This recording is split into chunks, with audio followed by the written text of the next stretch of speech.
An important aspect of laying out the farm design is considering how the land will be used long term. Now, in our context, we have a lot of tree systems in our pasture, and that will dictate the ease of movement of eggmobiles, animal fencing, broiler pens, etc. through the paddocks. And so we have broiler pens that are 3 meters wide, and all of our electric netting has fixed widths between the posts. So you want to consider that in the overall layouts. In Topfield, our tree lanes are 18 meters wide, which allows us to have 6 broiler pens moving through concisely. And we put a row of chestnut in between this year, but we still have 9 meters, so we can have 3 broiler pens moving through. In Frontfield, that spacing is 12 meters, which allows us to have 4 pens moving through consecutively.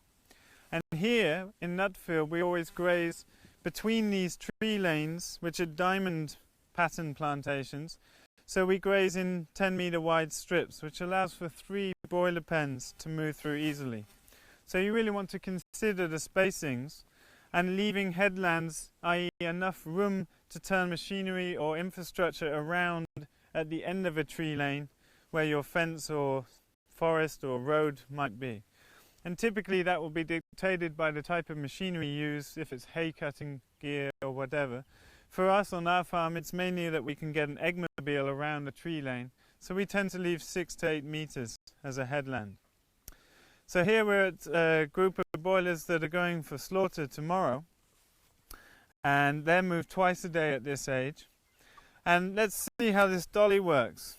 One thing you'll notice is there's bits of wood lying around, and we always have a few bits of wood that we carry on the tops of the broiler pens for filling up little gaps. And that's much more important when the birds are young, that they don't get out and that other things don't get in.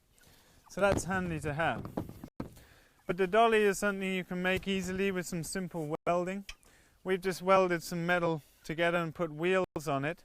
But what's really important is to have this triangular piece and something that you can hook underneath the broiler pen to allow you to install it and lift the back end of the pen, that we can move it in this direction really easily.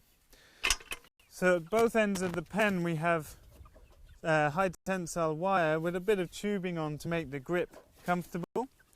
And to move the pen, you place the dolly up next to the frame with your foot and lift up the whole pen and slide those hooked pieces of metal under, which allows you to lay this down. Watch yourself, Misa.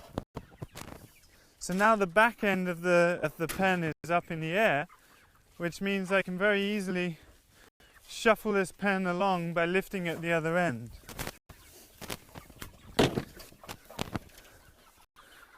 And if I pick this up, I just walk backwards and I watch the birds' movement. And the birds, as they get older, learn that they're moving onto fresh pasture. So they will start to move forward as you move along. One thing to consider very carefully is that you can easily crush a young bird's feet under the wood, or certainly with the wheels. Here I'm just about to crush a feeder if I move any further. So what you need to do when the birds are very young is move very slowly. It's best to move 20 centimeters and wait a little bit for the birds to catch up. And soon after a couple of weeks of moving, they're eager to move onto fresh ground and look for bugs and forage, etc.